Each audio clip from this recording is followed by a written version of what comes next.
ডিভোর্সের সিদ্ধান্ত আসলে আপনি কখন নেবেন? একজন পুরুষ একজন নারী ডিভোর্স নেওয়ার জন্য ফাইনালি সিদ্ধান্ত আসলে কখন নিতে পারে? কোন স্টেজে গিয়ে বুঝবে যে এই মুহূর্তে আমার জন্য ডিভোর্সটাই সবচেয়ে বেস্ট অপশন? ইসলামের কিছু সলিউশন আজকে আমরা দেওয়ার আপ্রাণ চেষ্টা করব, বলেন ইনশাআল্লাহ।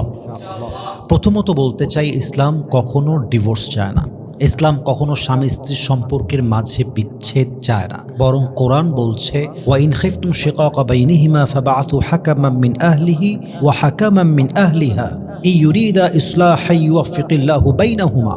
কোরআনে আল্লাহ তাআলা বলছেন, যখন তোমরা দেখবা স্বামী এবং স্ত্রীর সম্পর্কের মারামারিটা ঝামেলাটা অনেক বেশি বেড়ে গেছে, বিরোধটা অনেক বেশি বেড়ে গিয়েছে, তোমরা স্বামীর পক্ষ থেকে উপযুক্ত একজন ব্যক্তি, ওয়াইফের পক্ষ থেকে উপযুক্ত একজন ব্যক্তিকে পাঠাও, সালিশ করো, মিউচুয়াল আন্ডারস্ট্যান্ডিংয়ে নিয়ে আসা ট্রাই করো, মিউচুয়াল রেসপেক্টে নিয়ে আসা ট্রাই করো, বোঝাবার ট্রাই করো, অ্যাডজাস্ট করাবার ট্রাই করো। যদি স্বামী এবং স্ত্রী একে অপরকে ক্ষমা করে দিয়ে মীমাংসা করতে চায়, সংসার জীবনে ফিরে আসতে চায়, আল্লাহ বলছে যেহেতু তারা মীমাংসা করতে চেয়েছে, আমি আল্লাহ তাদের মাঝে একে অপরের জন্য আমি নিজেই তাদের মনে ভালোবাসা তৈরি করে দিব। সুবহানাল্লাহ পড়বেন না আপনারা? তাহলে ইসলাম কখনো ডিভোর্সটাকে সলিউশন হিসেবে ফার্স্ট অফ অল দেখে না। এটা অনেক পরের কথা। কত পরের কথা? Let me explain first. আমি ব্যাখ্যা করছি বিষয়টাকে। আসলে আপনি ডিভোর্সের সিদ্ধান্ত তখন নেবেন যখন আপনি দেখবেন সম্পর্কের মাঝে বিশ্বাস নামের জিনিসটা একদমই হারিয়ে গিয়েছে।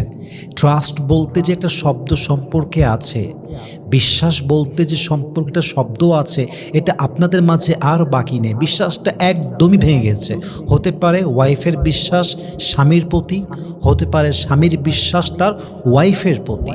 যদি বিশ্বাসটা একদম ভেঙে যায় যে বিশ্বাস বলতে কোনো শব্দই নেই, এবং আপনি এমন একটা পর্যায়ে পৌঁছে গিয়েছেন আপনার হাজব্যান্ডকে দেখলেই আপনার জ্বালা যন্ত্রণা শুরু হয়ে যায়, আপনার ওয়াইফকে দেখলে আপনার মানসিক জ্বালা শুরু হয়ে যায়, আপনার হাজব্যান্ডকে দেখলেই মনে হয় একটা চরম বেঈমান, চরম গাদ্দার, চরম নিমুখ হারাম এইটা, আপনার ওয়াইফকে দেখলেই মনে হয় চরম কলঙ্কিত, বেয়াদব, একটা অবাধ্য মেয়ে, এবং এটা এমন একটা মেয়ে যার ভিতরে সত্যের কোনো মূল্য নেই, ইজ্জতের কোনো মূল্য নেই, এটা এক নাম্বার বেঈমান, বিশ্বাসঘাতক মেয়ে।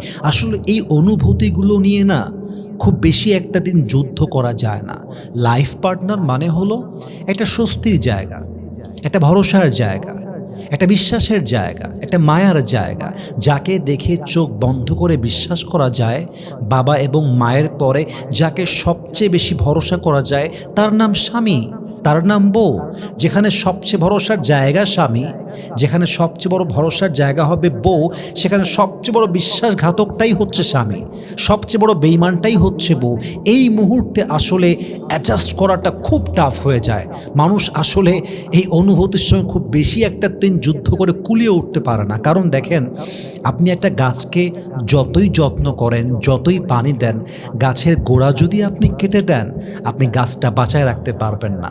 সম্পর্কের মূল ফাউন্ডেশন হচ্ছে বিশ্বাস, সম্পর্কের মূল ভিত্তি হচ্ছে ভরসা। যখন বিশ্বাসটা হারিয়ে যায় তখন ভালোবাসাটা হারিয়ে যায়। যখন ভালোবাসাটা হারিয়ে যায়, একই ছাদের নিচে একই ঘরেও থাকলে মানুষের মনের মধ্যে ভালোবাসাটা আসলে থাকে না। ঠিক কিনা বলেন? আপনি যতই এক ঘরে থাকেন না কেন, মনে মনে মিল থাকতে হবে, ভালোবাসা থাকতে হবে, ভরসাটা থাকতে হবে। তাহলে আপনি যখন দেখবেন যে না, বিশ্বাসের কোনো রকম চুল পরিমাণ বিশ্বাস বাকি নেই, এমন একটা পর্যায়ে চলে গিয়েছে যে সংসার মানেই আযাব, সংসার মানেই ঝগড়া, সংসার মানেই প্রত্যেক দিন জুলুম, সংসার মানেই প্রত্যেক দিন ঝামেলা, সংসার মানেই মারামারি, সংসার মানে অপমান, এবং এটা 1-2 দিন হচ্ছে তা নয়, it has been a long time, লম্বা সময় যাবৎ এভাবেই চলে আসছে। তাহলে আপনি বুঝবেন এখান থেকে আপনার লিভ নেওয়াটাই সবচেয়ে বেশি উত্তম। কারণ হলো, এক জায়গায় ধুকে ধুকে মরার চাইতে একা একা বাঁচা অনেক বেশি উত্তম। এক জায়গায় সবসময় গালি খেয়ে বাঁচার চাইতে একা একা বাঁচা 1000 গুণ বেশি উত্তম। একটা মানুষ এই ভালো হয়ে যাবে, এই ভালো হয়ে যাবে, আবার বেঈমানি, এই ভালো হয়ে যাবে, আবার বেঈমানি, এটা দেখে দেখে মরার চাইতে একা একা একদিন বাঁচাও 1000 গুণ বেশি নিয়ামতের হবে। যুবক ভাইরা, ঠিক কিনা বলেন?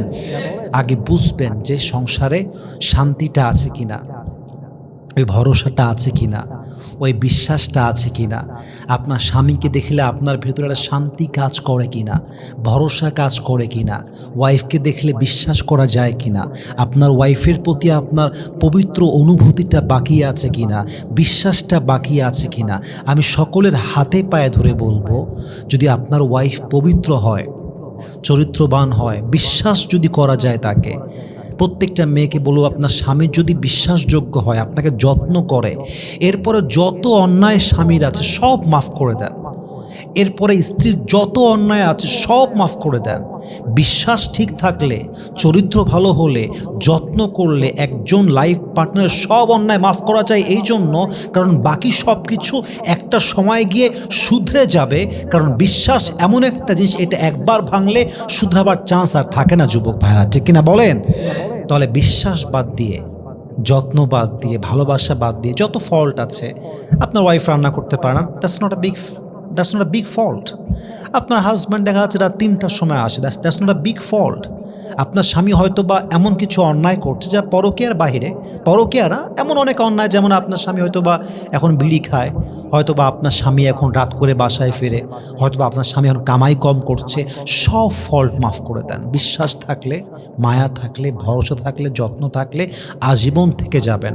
আপনার সংসারে বরকত দিবে একজন, তিনি কে? তাহলে অবশ্যই দেখবেন বিশ্বাস নামের জিনিসটা বাকি আছে কিনা, শান্তিটা বাকি আছে কিনা, ভরসাটা বাকি আছে কিনা।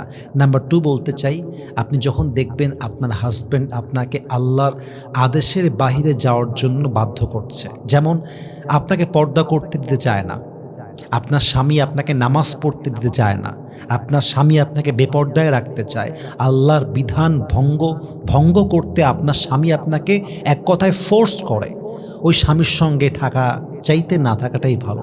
কারণ যে আমাকে আল্লাহর থেকে দূরে সরিয়ে নিয়ে যায়, সে আর যাই হোক, সে আমার হওয়ার যোগ্যতা রাখে না। আপনি যখন দেখবেন প্রতিনিয়ত আপনার ওয়াইফ ইসলামের বিরুদ্ধাচারণ করছে, আপনাকে ইসলামের পথে চলতে দিচ্ছে না, নামাজ পড়তে দেয় না, দাড়ি রাখতে দেয় না, আপনাকে বাহিরে আল্লাহর জন্য কাজ করতে দেয় না, খালি টাকা দাও, এটা দাও, ওইটা লাগবে, সেটা লাগবে, এবং এটা এতদিন হয়ে গেছে যে আপনি হাজারবার চেষ্টা করেও ব্যর্থ হয়েছেন, সেই মুহূর্তে লিভ নেওয়াটাই ভালো, সেই মুহূর্তে একা বাঁচাটাই ভালো। কিন্তু যদি এটা কয়েকদিনের ইস্যু হয়, যে কয়েকদিন যাবৎ খারাপ ছিল, এখন ভালো হয়ে গেছে, অবশ্যই অ্যাডজাস্ট করবেন। কারণ মানুষ তো পরিবর্তনশীল। আজকের যার ডিমান্ড আকাশচুম্বী, কালকে সে ভালোও তো হতে পারে। আজকে যার ভালোবাসার লেভেল 10%, তার ভালোবাসা তো কালকে 90%ও হতে পারে, পারে না কি পারে না? ওয়েট করবেন আগে, বারবার বলছি, ওয়েট করবেন, দেখবেন, বুঝবেন, অবজার্ভ করবেন, এক কথায় সিদ্ধান্তে আসবেন না। আল্লাহ আমাদের সবাইকে বোঝার তৌফিক দান করুক, সবাই আমিন।